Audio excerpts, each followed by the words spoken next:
mga kapuso! Nandito kami sa set ng Sangre ngayon. Behind the scenes ng nag-trending na Encantadia Chronicles Sangre, ipinasilip mula sa mga eksenang kinunan sa Mount Pinatubo. Ang saya kasi parang it's a shared experience between us Sangres. Totoo, yung kabayong sasakyan natin, no? Hindi tayo magjo-joke this time. Hanggang sa kanilang kulitan at bonding sa set. Hindi ba yung kabayo ni competitive siya! Ang new gen Sangre na si Bianca Umali, proud sa world premiere ng biggest telefantasia ng GMA Prime. Ayon kay Sangre Terra, simula pa lang ito.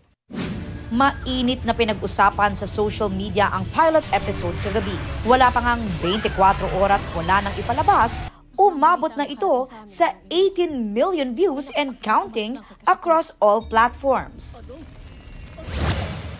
From one masterpiece to another, Barbie Forteza itinuturing na dream come true ang pagbida niya sa P77 na isang psychological horror film.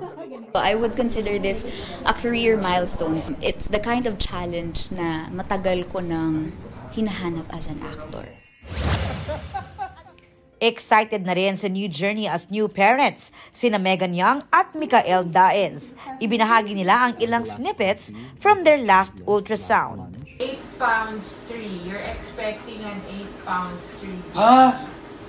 Dok, ang laki. To the 20-hour labor, hanggang sa paglabas ni Baby Leon. Aubrey Carampel, nagbabalita para sa GMA Integrated News. Huwag magpahuli sa mga balitang dapat niyong malaman.